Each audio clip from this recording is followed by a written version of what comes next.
Because I didn't have another outfit, I didn't have time to get my hair and makeup redone. So I was... Room Cloud made those clouds. Those are sick. That's the one I got for my birthday.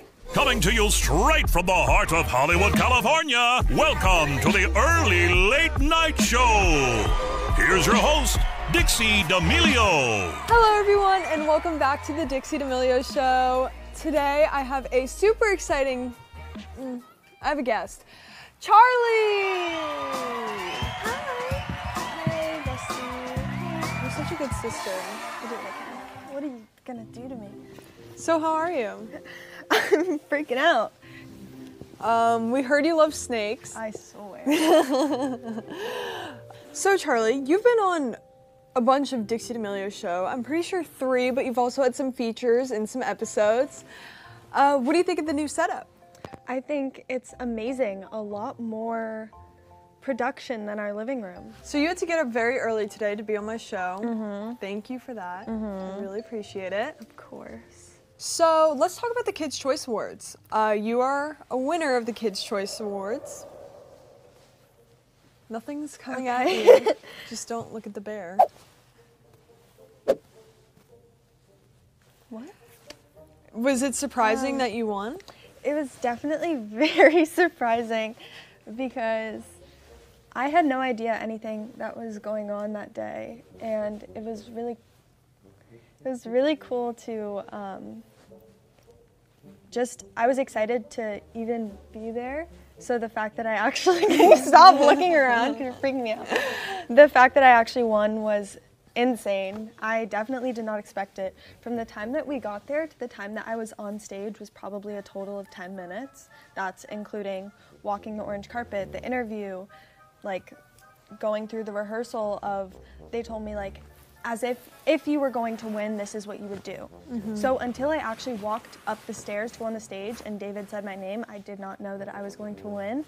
So it was really cool, very surprising, and I definitely did not expect anything that happened. Did you like that everything was kept a surprise? I don't like where this is going, and I'm very nervous. No, I swear, Charli, there's nothing gonna happen. If you're wondering why Charli is so freaked out right now, she is terrified that something is going to happen. Well, because my lovely sister Dixie likes to play pranks sometimes, as well as some of our team.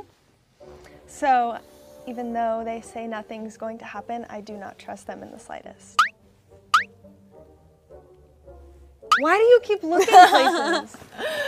Going back to the Kids' Choice Awards, was a slime cold? Oh my goodness. It was freezing. I was shaking. I was so cold. It was pretty gross. Rude. No, it was in your ears. Yeah, it was in my ears and it got in my mouth too. And you were like blowing out green slime snot. Yes, I was. So at the Kids' Choice Awards, you thought that you were also presenting an award. And the second you got slimed, you said you were freaking out. Why? Because I didn't have another outfit. I didn't have time to get my hair and makeup redone. So I was like, really did not think that I was going to get slimed because I had something else to do after. Let's talk about the first episode ever of the Dixie D'Amelio show. So, how that all started. Okay. Can I tell the story? You could tell the story, and then I'll tell the truth. Okay, so, I'm gonna tell the truth. We had some stuff that we were supposed to shoot that day, and I was just not having it, and I was crying, and I was not in the mood, and I just wanted to be left alone. So Dixie was in the mood, and she decided to do this little talk show thing with Callie, and then I joined after I got myself together. And that was really how the show kind of started. Thank you, because you kind of brought it all together. Your brattiness, once again, saving the day. It was awesome. We have a surprise guest coming in. Yay! She's very shy. Anyways, did you watch some of the episodes from my show last year? I did. You remember the episode with Trippie Redd? I do. And you go. Oh my goodness.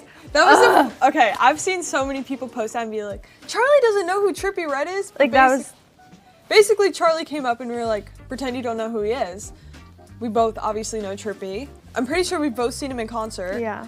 And she goes, who are you? I was like, hey, I'm Tripp. Which, love him. It was just like, that was the whole joke. And then it got posted and everyone was like, Oh my gosh, she doesn't know who Trippie Redd is. But that was a good episode. Yeah, that was fun. It's so funny because we've done a lot of these interviews together, and I feel like they always ask the same questions, but what are you doing, like, in a day?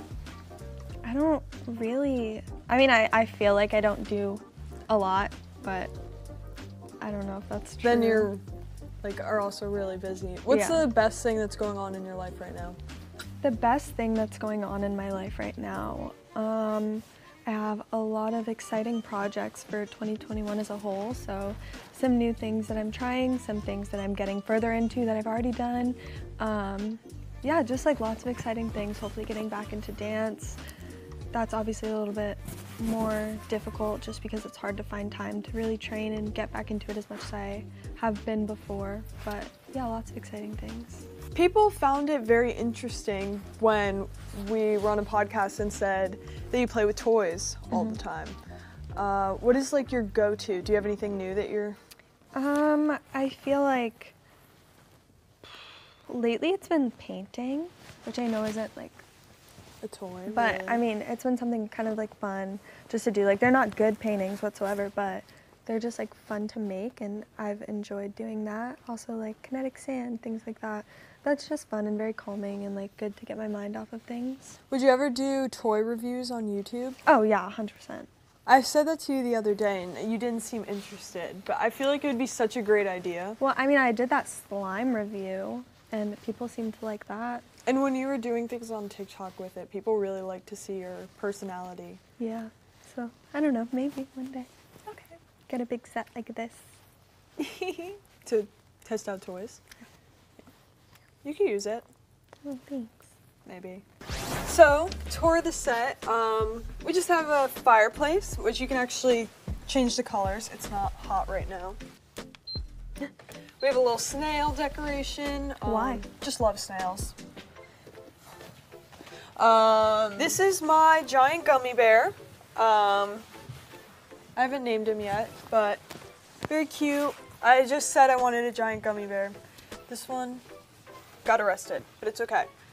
Some clouds, a little fish tank. Does it have real fish? No, just it's a TV behind there, but I'll show you after. I don't know if you remember this. Yeah, you stole that. Yeah, I do stole remember this that. from the Hype House. They know. If you go through here, this is where you come out from. I have my logo. We'll go through here. This is the side stage. We'll do segments here, performances, all that fun stuff. Signature wall, which I would love for you to sign. I would love to sign it. Just like right here. You can write your name if you don't want to do it in like a signature style. Okay. Make it like, oh, it's big.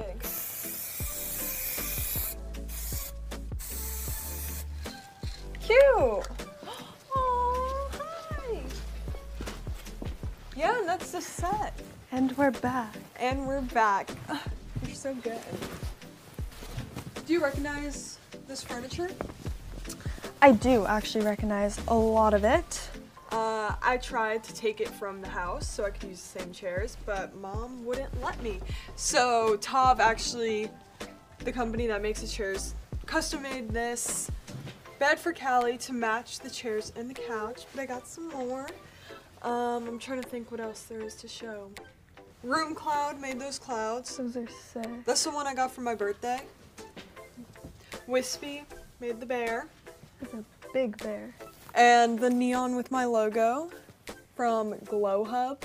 That's sick. And they sent it in like 4 days. So we talked a lot about me on this episode and our relationship and the show and how it started, because it did kind of start all with you. But I wanted to know a little bit more about what you have going on, because even though I'm with you a lot, sometimes I miss when you're doing huge things. And is there anything that you're super excited for that you can talk about? I'm not sure too much about what's going on, because I feel like a lot of things are still far away from being out there to the public, but definitely just a lot of excitement around trying some new things, trying to get into some different categories that I might have been in before, but it wasn't really me, if that makes sense. Just definitely like a lot of exploring what I can do with what I've been given. Mm-hmm. Oh, so Charli, I heard you auditioned for a movie. How'd it go? I didn't get it. But was that fun, like having to audition? Yeah, it was fun. I think where I'm at right now is really like, I don't want to step on anyone's toes. And I feel like if I were to go in any direction, I'm like, I don't know. I would hate to be that person, which I feel like is why I've kind of been holding myself back from trying a lot of new things. I also feel extremely overwhelmed with what's been going on already, because I feel like everyone kind of sees the parts of what I do that I put out there, but there's a lot of stuff that goes on behind the scenes that not everyone gets to see. A lot of long set days, a lot of long photo shoots, business calls, talking to companies and brands and things like that, and trying to help them while they're helping me. And it's like, I don't know. Everyone kind of already has their thing, and I haven't really found mine yet. I feel like you should do whatever you're comfortable doing or whatever you're interested in doing, because it's what you want to do. I mean, definitely. I think the route that I've taken is a lot more behind the scenes, with like actually being there, trying to figure out like marketing strategies and being like helping brands figure out what content would work best for them, and that's what I've been doing recently. And I mean, it's just difficult because I as difficult as it is to like try something that no one else has done, it's like I would rather search for that than like try to compete with my friends, you know? But it's definitely difficult. I don't want to like have bad blood with anyone. I feel like if I were to try and kind of go in any direction, like, you know? I hear you. I think you should do what makes you happy, though. Yeah, kind of need to find that. Yeah. There was a bunch of articles that went around that you were losing your joy for TikTok. Do you think that's an everyday thing or most of the time? I feel like when you have opportunities that are so amazing, but then an entire world of critiques for your every move, it's very difficult to find enjoyment in things that are being torn down so much. It's extremely difficult to want to continue doing something that people say how much they hate, and it's hard. It doesn't feel like it used to, where there was collaborations and fun and everyone was friends. Now it's like everyone's in competition. Yeah, everyone's trying to beat each other, and it's like that doesn't make sense to me, and it's not why I started TikTok. I started TikTok because I was making fun dance videos with my friends, and now it's turned into this whole competition, which doesn't really make sense to me. Or people use it, or people talk when it's convenient for them, or things like that, or want to collab when it's convenient for them. And it's like, what happened to the friendships that like everyone used to have? Everyone used to be so close, and I know. It all changed fairly quickly. And I feel like throughout that, I feel like a lot of people don't want to reach out because they think everyone's reaching out. But then it's like, while they were all making their friendships, like everyone just kind of left the people that were, I don't know, the people that were trying to be there for everyone, they kind of left them in the dust. And that's kind of where I feel like I've been. So it's difficult when you don't have like a big friend group to support you when you're going through things. But I think the fact that you're the biggest on the app, and when they realized you wanted a real friendship and not just like collab and they couldn't use you, that's when they stopped. And it sucks because you try to be, I mean, we both try to be very trusting, but at the end of the day, it's like you can't really, you don't know. Like, you're literally the only person I trust no matter how close I am with someone. I feel like family is the only way you can go. yeah, I mean, I've trusted a lot of people, and they showed their true colors over these past few months. But I also feel like it's a mix of everything. I think everyone's settling down. Everyone kind of, since everything shot up so fast, the like high of being the biggest in the world is gone for a lot of people, and now they're just kind of what's next, and they were too busy like focusing on being hot shit that they left all the real people behind. Yep.